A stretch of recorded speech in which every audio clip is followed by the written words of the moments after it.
My name is Gabrielle, and I'm 38 years old. Right now, I'm standing in my walk-in closet, holding the emerald necklace my husband gave me 10 years ago. The same man who just called me a trophy wife who got rusty in front of 200 investors at his company gala. He thought his words would break me. What he forgot was that I own 51% of his company. By tomorrow morning, he'll understand what those words really cost him. Before I tell you how I dismantled his empire in one night, let me know where you're watching from. Hit that subscribe button if you want to hear how a so-called rusty trophy wife taught her husband the most expensive lesson of his life. Trust me, this story of sweet revenge is one you won't want to miss. Let me take you back 15 years to Stanford Business School, where this whole story really began. I was 23, top of my class in finance, and I'd already had 2 successful startup exits under my belt. My professor used to joke that I had the Midas touch when it came to investments. That's where I met Marcus. He was 25, incredibly charismatic with this smile that could light up an entire lecture hall. But behind that charm, he was struggling. Corporate finance was kicking his ass, and he was on the verge of failing out. I still remember the day he approached me in the library. I was surrounded by my study materials preparing for our midterms when he pulled up a chair next to me. He didn't even introduce himself properly, just said he'd heard I was the best in our class and he desperately needed help. There was something about his honesty that caught my attention. Most guys at Stanford were too proud to admit they needed help, especially from a woman. So I became his tutor. 3 nights a week we'd meet in the library, and I'd walk him through complex financial models and investment strategies. He was a quick learner when he applied himself, but what struck me most was how intently he listened to every word I said. It felt like I was the most important person in his world during those sessions. The romance started slowly. First it was coffee after our study sessions, then dinner to celebrate when he passed his first exam with my help. By the time winter break rolled around, we were inseparable. Marcus pursued me with an intensity I'd never experienced before. Flowers delivered to my dorm, handwritten notes, slipped into my textbooks, surprise picnics on campus when I was stressed about my own coursework. My roommate warned me he seemed too intense, too focused on me. But I was young and interpreted his intensity as passion. When you're 23 and someone looks at you like you hung the moon, it's intoxicating. Our graduation day was picture perfect. May sunshine, the whole campus buzzing with excitement, families everywhere taking photos. My parents had flown in from Connecticut. My younger sister Emma was there. Even my grandmother made the trip despite her arthritis. Marcus had insisted on meeting them all for brunch before the ceremony. He charmed them completely, especially my father, who was usually suspicious of any man I dated. Marcus talked about his business plans, how he wanted to build something meaningful in tech, how he admired my business acumen and hoped I'd be his partner in everything. Then right there in front of everyone at the ceremony, just after we received our diplomas, he got down on one knee. 2,000 people watching my family gasping, the dean still on stage looking amused. The ring was a classic solitaire, not huge but perfect, and his hands were shaking as he held it up. His proposal speech was beautiful. He talked about how I'd saved his academic career, how I'd shown him what true partnership looked like, how he couldn't imagine building his future without me by his side. He promised my father he'd always take care of me, that I'd never want for anything, that he'd support my dreams the way I'd supported his. We got married 6 months later in a small ceremony in Martha's Vineyard. Just family and close friends, maybe 50 people total. I wore my mother's wedding dress, altered to fit me perfectly. Marcus cried when he saw me walking down the aisle.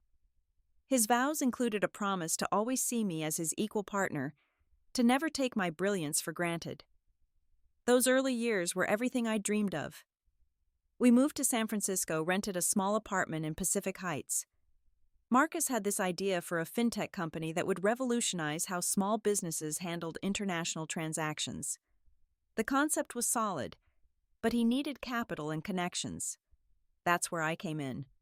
My trust fund from my grandfather's estate was sitting there, $3 million I'd planned to use for my own ventures. But Marcus's passion was infectious. He'd stay up all night working on his business plan, and I'd stay up with him refining his financial projections, pointing out potential pitfalls. When I told him I wanted to invest my entire trust fund in his company, he actually tried to talk me out of it at first. Said it was too risky, that he didn't want me to lose my inheritance on his dream. But I insisted. I believed in him, in us, in what we could build together. The lawyer who drew up the investment papers tried to warn me. Since I was putting in the initial capital, I'd own 51% of the company. He suggested maybe equalizing it, making it 50-50. But Marcus himself insisted I keep the majority stake. He said I deserved it for believing in him when no one else would. My connections from Stanford opened doors Marcus never could have accessed alone. My former professor introduced us to venture capitalists. My roommate's father, who ran a major investment firm, took Marcus's calls because of me. Within 6 months, we had raised an additional $10 million in funding. I was working just as hard as Marcus in those days, maybe harder. While he was the face of the company, I was behind the scenes managing finances, negotiating contracts, smoothing over personality conflicts with early employees. We were a perfect team. Then I got pregnant. Twins, the doctor announced at our 12-week scan. 2 little girls. Marcus was ecstatic, immediately started talking about names, nursery designs, how they'd inherit the empire we were building. The pregnancy was difficult. Severe morning sickness that lasted all day, early contractions that put me on bed rest for the last 2 months. Marcus hired help for the company to cover my absence, promised it was temporary. Lily and Rose were born on a Tuesday morning in September. Perfect and healthy, despite arriving 3 weeks early. Marcus held them for the first time and sobbed, promising them he'd give them the world. For a moment I believed we had everything. The shift was so gradual, I almost didn't notice it. Marcus suggested I take extended maternity leave, said the company was stable enough that they could manage without me for a while. 6 months turned into a year. When I tried to come back part-time, he said the girls needed me more than the company did. He was probably right about that part. The twins were a handful, and Marcus was working 18-hour days as the company grew. Someone needed to be home. It made sense for it to be me, at least temporarily. I told myself I was investing in our family the same way I'd invested in his company. Both would pay dividends in the long run. By the time the twins turned 5, Marcus's company was valued at $50 million. We'd moved from our small apartment to a 6-bedroom house in Marin County, complete with pool, tennis court, and views of the bay. From the outside, we had the perfect life. But inside that perfect house, I was slowly disappearing. My days revolved entirely around the twins' schedules. School drop-offs at 8, volunteering in their classroom pickup at 3, dance class, soccer practice, homework, help dinner, bath time, bedtime stories. Marcus would roll in around 10 or 11, sometimes later, always exhausted, always with just enough energy to pour himself a scotch and collapse in his home office. When I tried to talk to him about the company, he'd pat my hand and tell me not to worry about it. When I offered suggestions based on what I was reading in industry publications, he'd smile and say things had gotten too complex for quick fixes. The man who once hung on my every word about financial strategy now acted like I couldn't possibly understand his business. The personal trainer incident happened on a random Thursday. Marcus came home early, which should have been a nice surprise. Instead, he found me in my yoga pants, an old Stanford sweatshirt hair, in a messy bun, helping Rose with her art project.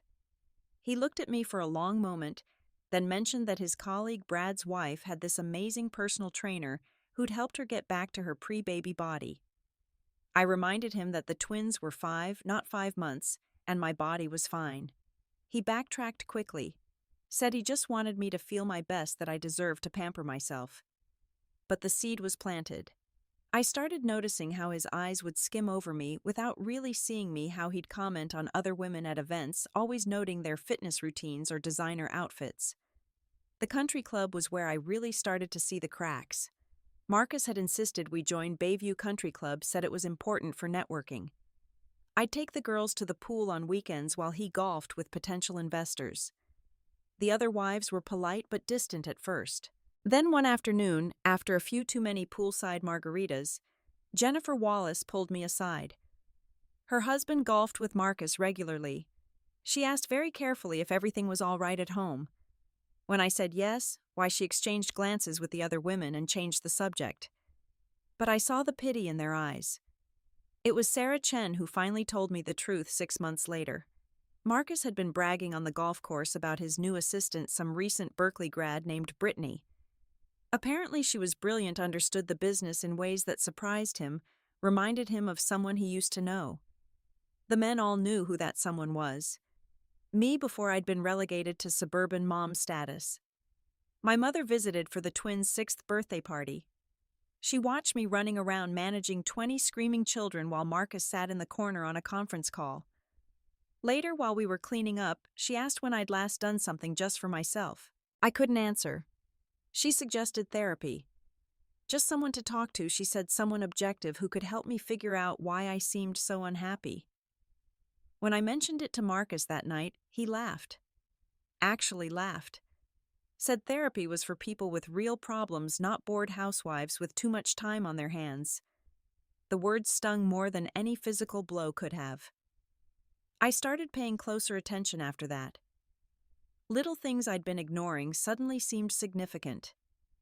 Charges on the credit card for restaurants I'd never been to, always for 2 people, always expensive places in the city. When I asked, he said they were client dinners. But what client dinner costs exactly enough for 2 pre-fixed menus and a bottle of wine? His phone, which used to lie carelessly around the house, was suddenly never out of his sight. He'd take calls in his office with the door locked. His golf games got longer. His business trips more frequent. One night while he was showering, his phone buzzed on the nightstand. A text preview appeared. From Brittany. Just 3 words. "Can't wait, baby." I sat there staring at those words, feeling something inside me shift. Not break, but definitely shift. The next morning after Marcus left for work and the girls were at school, I went into his home office. He'd changed his computer password, but he'd forgotten about the old laptop in the closet, the one that still had access to the company cloud storage. It took me 3 hours to go through everything. Financial records, emails, board meeting minutes. That's when I discovered the most important thing. Despite all the additional funding rounds, despite new investors coming on board, my initial investment still gave me 51% ownership. Marcus had tried to dilute my shares in the latest round, but the lawyer I'd insisted on years ago had put in an ironclad anti-dilution clause. No matter what, I maintained majority control. I also found other things. Expense reports that didn't add up. A secondary payroll account that seemed to exist just for Brittany's inflated salary and bonuses. Board members expressing concern about Marcus's judgment that he'd apparently been dismissing. I printed everything. 300 pages of documentation that I locked in a safety deposit box at a bank Marcus didn't know about. Then I closed the laptop, put it back exactly where I'd found it, and went about my day like nothing had happened. The next few weeks, I played the perfect wife. I smiled at Marcus over dinner, asked bland questions about his day, attended the twins' school events with enthusiasm. I even bought new dresses for the upcoming company gala, got my hair done, had a facial. Marcus commented that I looked better, more like myself. I smiled and thanked him for noticing. But every night after everyone was asleep, I was making plans. I contacted a lawyer, not a divorce attorney, but a corporate lawyer, who specialized in shareholder rights. I reached out to old contacts from Stanford. Carefully, subtly. Just catching up with old friends. I reviewed every document I'd printed, memorizing details, understanding exactly what Marcus had been doing with the company I'd helped build. 2 weeks before the annual gala, Marcus made the announcement at dinner. This year's event would be the biggest yet. 300 guests, including international investors from Japan and Germany, he'd been courting for months. The company was about to announce a major expansion, and this gala would set the stage. He actually looked at me when he said, "It really looked at me for the first time in months." "I'd need to be at my best," he said. These were important people, and first impressions mattered. He'd already put Brittany in charge of the planning, but I'd need to handle the social aspects, make sure the wives were entertained, that sort of thing. I nodded and smiled, already knowing this would be the last company event I'd attend as Marcus's wife. What he didn't know was that it would also be his last as CEO. The preparation was exhausting. Even with Brittany supposedly handling the planning, I was the one coordinating with vendors, reviewing menus, ensuring dietary restrictions were accommodated. The venue, a historic hotel downtown, needed specific insurance documentation. The florist needed to know about allergies. The musicians needed a playlist that wouldn't offend international guests. Every suggestion I made was filtered through Brittany first. This 26-year-old, who'd been with the company less than a year, was apparently the authority on what was appropriate for an event I'd been organizing successfully for a decade. When I suggested the seating arrangement should integrate international guests with local investors to encourage mingling, Brittany overruled me, saying Marcus wanted all the Japanese investors at one table for easier translation. When I picked out my dress, an elegant navy blue gown that I knew photographed well, Marcus asked if I had something more youthful. The dress was only a year old from a designer boutique in the city. But apparently, it aged me. Brittany, he mentioned casually, would be wearing something from this season's collection. I exchanged the navy dress for a burgundy one lower cut than I usually wore with a slit that seemed designed to make walking difficult.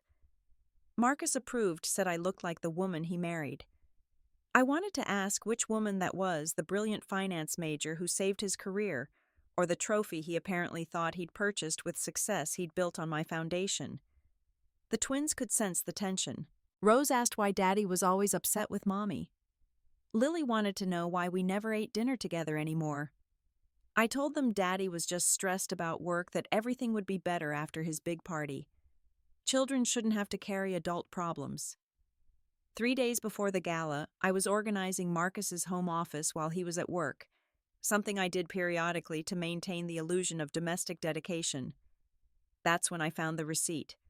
La Bernardin's, San Francisco's most exclusive restaurant dinner for two $800. The date was our wedding anniversary 2 months ago. The night Marcus had said he was stuck in board meetings until midnight.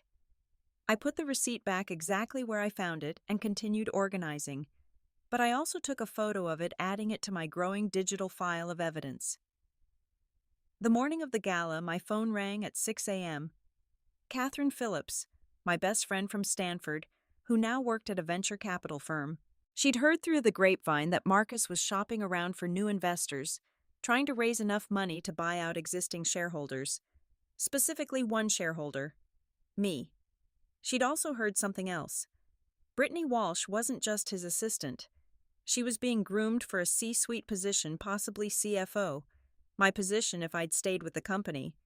The board hadn't approved it yet, but Marcus was pushing hard, claiming the company needed fresh perspective. I thanked Catherine for the information, then sat in my bathroom for 20 minutes, staring at my reflection. The woman looking back at me was 38 years old, still attractive despite what Marcus implied, with eyes that had seen too much disappointment. But behind those tired eyes was something else: determination. I spent the entire day preparing for that night. Hair styled in an elegant updo that took 3 hours. Professional makeup that emphasized my best features without looking overdone. The burgundy dress fit perfectly after the final alterations. The diamond necklace Marcus had given me for our 10th anniversary caught the light beautifully. I looked exactly like what he wanted, a trophy wife. What he didn't see was the weapon I'd become. The girls hugged me before the babysitter arrived, told me I looked like a princess. I kissed them both, promised I'd check on them when I got home, that tomorrow we'd do something special, just the 3 of us. They didn't know it yet, but their world was about to change dramatically. Marcus barely glanced at me when he came home to change. He was on the phone with someone laughing about something, using his charming voice. The voice that used to be reserved for me. He put on his tuxedo while still talking, gestured for me to zip up the back, then walked out of the room without a word. The drive to the hotel was silent except for Marcus's continued phone conversation. I watched the city lights blur past, mentally reviewing everything I'd planned for tonight. By tomorrow morning, everything would be different. The only question was whether Marcus would see it coming. The hotel ballroom had been transformed into something from a fairy tale. Crystal chandeliers cast warm light over round tables dressed in ivory linens. Orchid centerpieces that cost more than most people's monthly salary graced each table. A string quartet played softly in the corner. Everything was perfect exactly as I'd originally envisioned before Brittany had taken over. Guests were already arriving when we walked in. Marcus immediately abandoned me at the entrance, spotting the Japanese investors he'd been courting. I watched him work the room, all charm and confidence, the successful CEO everyone wanted to know. I made my own rounds, greeting people I'd known for years. David Chen from Sequoia Capital, who'd first invested because of my recommendation. Linda Martinez from Goldman Sachs, who'd gone to Stanford with me. They all seemed surprised to see me, as if I'd been gone much longer than just the evening events I'd missed recently. The cocktail hour was when I first heard it. I was standing near the bar waiting for a glass of wine when two younger employees from Marcus's company started talking behind me. They didn't recognize me, out of context, the CEO's wife looking different from the tired mom they'd glimpsed at family picnics. One of them mentioned how Brittany had basically saved the company's new expansion plan, how she'd identified markets Marcus had overlooked, brought in connections he couldn't access. The other laughed and said something about how some men needed younger women to keep them sharp, that Marcus was lucky he'd found her before a competitor snatched her up. I took my wine and walked away, but their words followed me. This narrative that Brittany was some kind of savior, that Marcus had discovered this brilliant mind. Nobody remembered that I'd identified those same markets 5 years ago, that my connections had built the foundation she was now standing on. Dinner was announced, and I looked for my place card. Table 12 near the back, seated between the wife of a minor investor and someone's +1 I'd never met. Marcus was at table 1 naturally, with the international investors and board members. Brittany sat at his right hand in the seat that should have been mine. She wore a red dress that probably cost more than her monthly salary should have allowed. The diamond bracelet on her wrist looked familiar until I realized it was identical to one Marcus had showed me last month, saying he was considering it for our anniversary. Apparently he'd bought it anyway. The first course was served some elaborate seafood creation I didn't taste. I was too busy watching Marcus lean toward Brittany, whispering something that made her laugh. Her hand briefly touched his arm, a gesture that looked practiced, comfortable. How many times had that happened while I was at home with our daughters? Marcus's first speech came after the main course. He stood, champagne glass in hand, and thanked everyone for coming. He talked about the company's journey from a small startup to what it was today. He mentioned the early investors, the board members who'd believed in him, the employees who'd worked tirelessly. Not once did he mention me. Not the initial investment, not the connections, not the 18-hour days I'd put in during those first years. I'd been erased from the company's history as efficiently as I'd been erased from its present. The presentation that followed was worse. A slick video showing the company's evolution, complete with photos from the early days. I was in some of those photos, I knew, because I'd been there. But somehow I'd been cropped out, or the photos had been carefully selected to exclude me. There was one shot of Marcus in our first office, the one I'd found and negotiated the lease for, but I'd been edited out, leaving him standing alone like some solitary visionary. Then came the roast portion of the evening. A tradition Marcus had insisted on, saying it showed the company could laugh at itself. Various employees and board members stood up to make jokes about Marcus's coffee addiction, his terrible handwriting, his obsession with buzzwords. It was all good-natured until Marcus himself took the microphone for his rebuttal. He started responding to each joke, getting bigger laughs than the original speakers. The room was eating it up, this charismatic leader who could take a joke and dish it back. Then he got to the last roaster, who'd made a joke about Marcus being too focused on appearances. Marcus laughed, took a sip of his champagne, and said those words that would cost him everything. "Well, you know what they say about trophy wives." He paused for effect, glancing toward my table. "They get rusty after a few years on the shelf. Even the best investments depreciate over time. Sometimes you need to upgrade to a newer model to stay competitive." The room went quiet for a heartbeat. Then uncomfortable laughter rippled through the crowd. Some people were looking at me with shock, others with pity. A few were trying not to look at all. Brittany had the grace to appear uncomfortable, though she was fighting a smile. I raised my glass toward Marcus, my smile never wavering. To depreciation, I said loud enough for nearby tables to hear. And to understanding the true value of your assets. Marcus winked at me, thinking I was playing along being a good sport. He had no idea I'd just declared war. I excused myself to the bathroom, walking steadily despite the trembling in my legs. Once inside the marble sanctuary, I locked myself in a stall and made 3 phone calls. First to my lawyer confirming he had all the documentation ready. Second to the board secretary officially calling an emergency shareholders meeting for 8 a.m. tomorrow. Third to my father's friend at the Wall Street Journal, who'd been following Marcus's company for years. I stood at the mirror reapplying my lipstick with steady hands. The woman looking back at me wasn't a rusty trophy. She was a majority shareholder about to exercise her rights. When I returned to the ballroom, the party was in full swing. Marcus was holding court at the bar, Brittany practically attached to his side. I made my way through the room, strategically stopping to chat with key investors. To David Chen, I mentioned my concern about some accounting irregularities I'd noticed. To Linda Martinez, I wondered aloud about the wisdom of rapid expansion without proper financial controls. To the German investors, I expressed surprise that Marcus hadn't mentioned the pending SEC inquiry I'd heard about through Stanford connections. Each conversation was brief, just enough to plant seeds of doubt.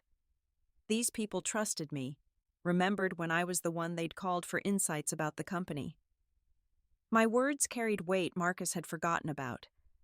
By the time I said I needed to leave early to check on the girls claiming the babysitter had called, I'd spoken to every major investor in the room. Marcus didn't even notice when I left. He was too busy basking in what he thought was his triumph. The house was quiet when I arrived home. The babysitter said the girls had gone to bed without fuss. I paid her extra and sent her home, then went to check on Lily and Rose. They were sleeping peacefully, unaware that their lives were about to change. I changed out of my dress into jeans and a sweater, pulled my hair into a ponytail, and got to work. My lawyer had sent the final documentation for the board meeting. As majority shareholder, I had the right to call emergency meetings when I believed the company's interests were threatened. The evidence of embezzlement certainly qualified. I logged into the company system using credentials I'd maintained despite not being actively involved. Marcus had never thought to revoke them, probably forgot I even had them. The arrogance of assuming I'd never used them was typical. The financial records told a damning story. Brittany's compensation package was 3 times market rate for her position. Her expense account showed charges for jewelry, designer clothes, spa treatments, all categorized as client entertainment. There was even a lease for a luxury apartment near the office paid for by the company listed as temporary housing, despite Brittany being a local hire. But that wasn't the worst part. Marcus had been setting up a secondary company in the Caymans, slowly siphoning funds through consulting fees to shell corporations. It wasn't enough to bankrupt the company, but it was enough to fund whatever exit strategy he was planning. An exit that probably included Brittany and definitely didn't include me or our daughters. I compiled everything into a presentation for the board. Graphs showing the misappropriation of funds, screenshots of emails discussing the unauthorized compensation, bank records showing the offshore transfers. It was thorough, undeniable, and completely damning. My sister arrived at 3 a.m. using the spare key I'd given her. I'd called her after leaving the gala, told her everything. She brought coffee and her laptop ready to help however she could. We sat at the kitchen table reviewing everything one more time, making sure there were no holes in my case. Marcus stumbled in at 4 a.m. drunk enough that he fumbled with his keys for 5 minutes before getting the door open. His tuxedo was disheveled bow tie, missing lipstick on his collar that definitely wasn't my shade. He tried to be quiet, probably thinking I was asleep. He found me in the kitchen with my sister. For a moment he looked confused, then his expression shifted to annoyance. Why was I up? Why was Emma here? Didn't I know he had an important day tomorrow? I told him to go to bed, that we'd talk in the morning. He started to argue, then seemed to think better of it. probably didn't want to have whatever fight he thought was coming in front of my sister. He stumbled upstairs, and 5 minutes later, I heard him snoring. Emma and I continued working. She helped me draft my statement for the board, something professional but clear about why immediate action was necessary. We practiced what I would say, how I would present the evidence. She reminded me that I wasn't just protecting myself but the company I'd helped build, and the employees who depended on it. At 6 a.m., I showered and dressed in my best power suit.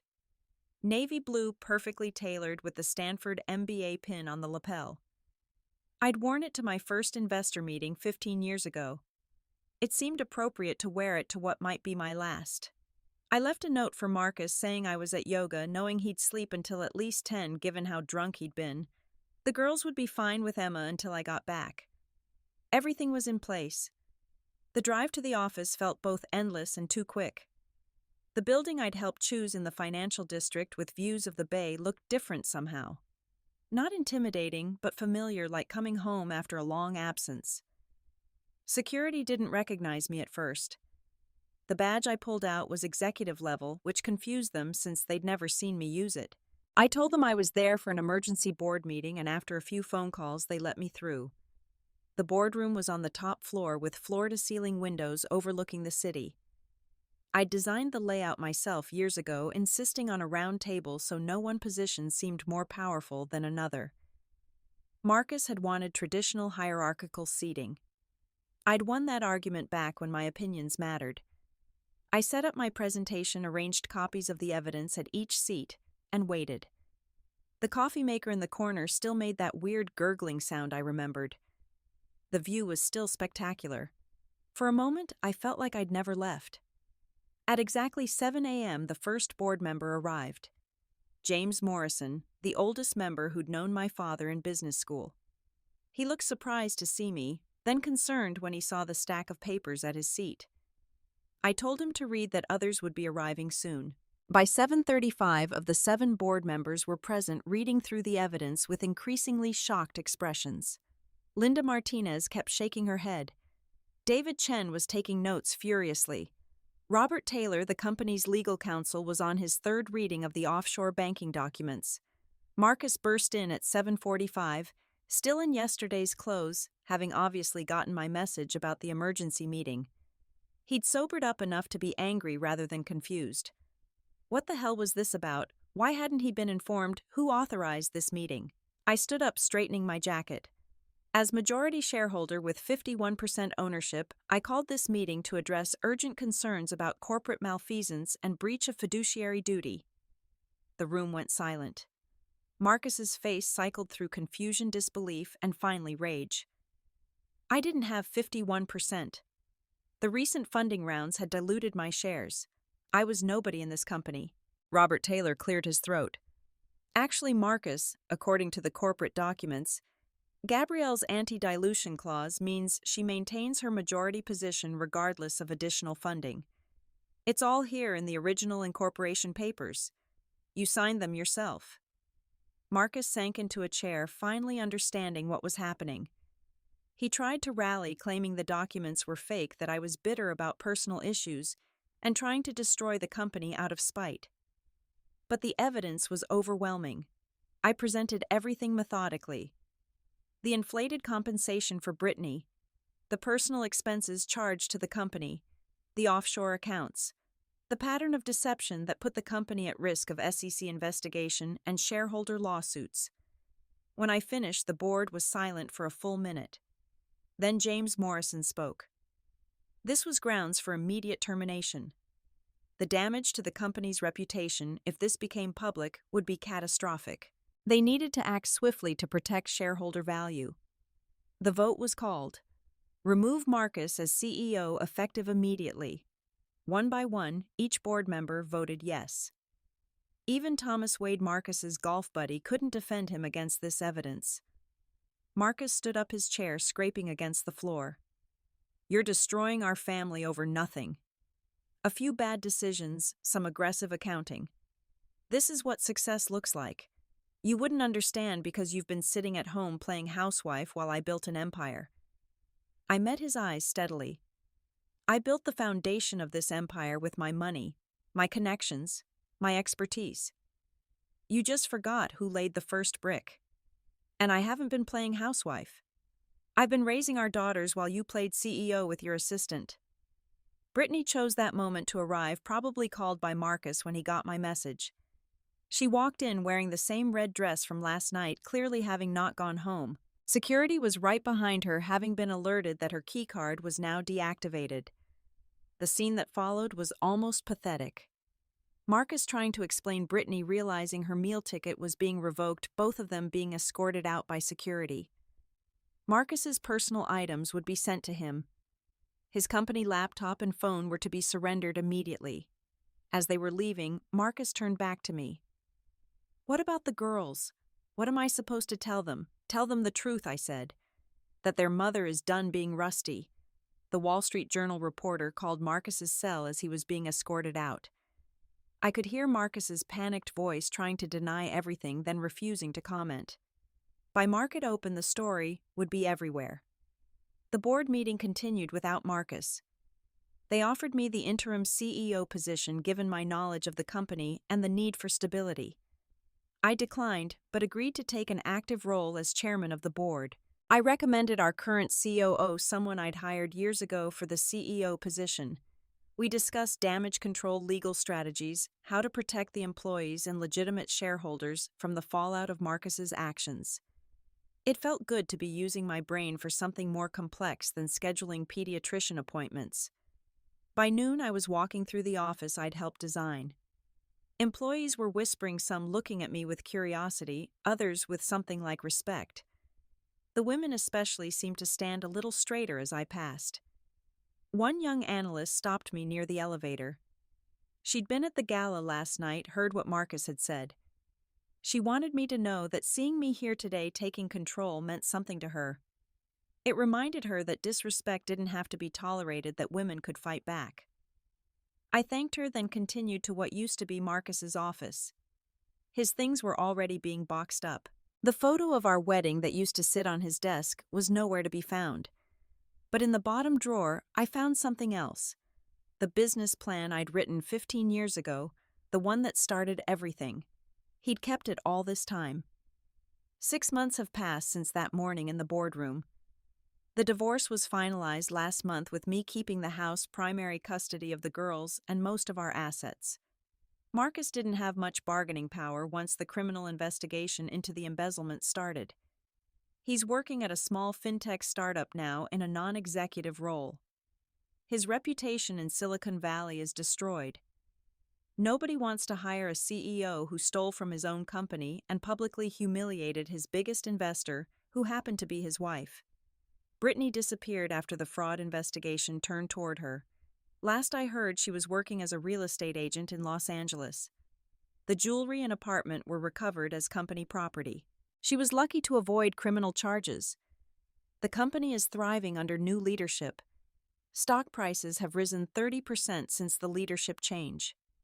The expansion into Asian markets using the strategy I'd originally proposed 5 years ago has been incredibly successful. The board insisted on naming me as a special advisor, a role that lets me contribute while still maintaining flexibility for the girls. Lily and Rose have adjusted better than I expected. They see their father every other weekend, and he seems to be trying to be more present for them. Maybe losing everything taught him something about what actually matters. Or maybe he just has more free time now. Either way, the girls benefit from having a father who actually shows up. I've returned to the business world in my own way. Not full-time, but consulting for startups, especially those founded by women. My experience has become something of a cautionary tale in Silicon Valley, but also an inspiration. I speak at conferences now, telling other women to maintain their ownership, document everything, and never let anyone convince them they're worth less as they age. Last week I spoke at a women's leadership summit. The room was packed, standing room only. I told them about that night at the gala, about being called a rusty trophy wife in front of hundreds of people. But more importantly, I told them about the morning after, about walking into that boardroom and taking back what was mine. The response was overwhelming. Women approached me afterward with their own stories. the lawyer who was pushed out of her firm after maternity leave, the engineer whose ideas were constantly credited to male colleagues, the entrepreneur whose husband tried to claim credit for the business she built. Each story reminded me that my experience wasn't unique. Women everywhere were being diminished, erased, treated as depreciating assets rather than appreciating investments. But each woman who stood up, who fought back, who refused to be pushed aside, made it easier for the next one. My mother visited last weekend. She said I looked 10 years younger, that there was light in my eyes again. The girls were showing her their science projects, explaining complex concepts with enthusiasm. They'd inherited more than just my eyes, apparently. They had my mind for numbers, my love of learning. Emma stays over sometimes, and we drink wine and laugh about things that weren't funny at the time. Like Marcus showing up to the divorce proceedings with Brittany, not realizing she was about to be deposed as a witness against him. Or the time he tried to claim the house was his because he'd paid the mortgage, forgetting that the down payment had come from my trust fund. My therapist, the one Marcus said I didn't need, has helped me understand the slow erosion of self that happens in relationships like mine. How someone can love you for your strength, then systematically work to diminish it because it threatens them. How success built on someone else's foundation can make a person resentful of that foundation. I've started dating again carefully. A professor from Berkeley who finds my business acumen attractive rather than threatening. He has his own accomplishments and doesn't need mine to feel important. When he introduces me at faculty events, it's as a successful investor and business strategist, not just as his girlfriend. The girls like him because he helps with their math homework without making it seem like a chore. He doesn't try to be their father, just someone who cares about their mother and, by extension, them. It's enough for now. The company I helped build is about to go public. My 51% stake will be worth approximately $200 million. Not bad for a rusty trophy wife. Marcus's remaining shares, heavily diluted after legal settlements, will net him maybe $5 million. Still more than most people see, but a fraction of what he could have had if he'd remembered who his real partner was. I stood in my closet this morning, the same place where this story started, holding that emerald necklace. I'd kept it through everything, not sure why. Maybe as a reminder of who we used to be or who I thought we were. But today, I packed it up to donate to a charity auction. Someone else can find beauty in it. For me, it's just a reminder of a time when I let someone else determine my value. The girls called me to breakfast, excited about their school's science fair. They want to do a project on renewable energy, something about solar panels and battery storage. Complex stuff for 10-year-olds, but they have their mother's brain and their father's ambition. Hopefully they'll learn to use both more wisely than we did. Looking back, Marcus calling me a rusty trophy wife was the best thing that could have happened. Not because the insult didn't hurt, it cut deep, but because it finally woke me up to what I'd allowed myself to become in his eyes. More importantly, it reminded me of what I'd always been underneath the suburban mom exterior. An investor, a strategist, a force to be reckoned with. Sometimes the biggest investment you can pull is the one you made in someone who never deserved it. But the best investment, that's always the one you make in yourself. Never let anyone convince you that your worth has an expiration date. You don't get rusty, you get refined. What about you? Have you ever had someone try to diminish your worth? Tell me in the comments below how you stood up for yourself, or how this story inspired you to reclaim your power. If this story resonated with you, please hit that like button and share it with someone who needs to hear that their value only increases with time. Subscribe to this channel for more stories of women who refused to be underestimated and turned their pain into power. Thank you for listening to my story. Remember, you're not a depreciating asset. You're a growing investment, and anyone who can't see that doesn't deserve a place in your portfolio.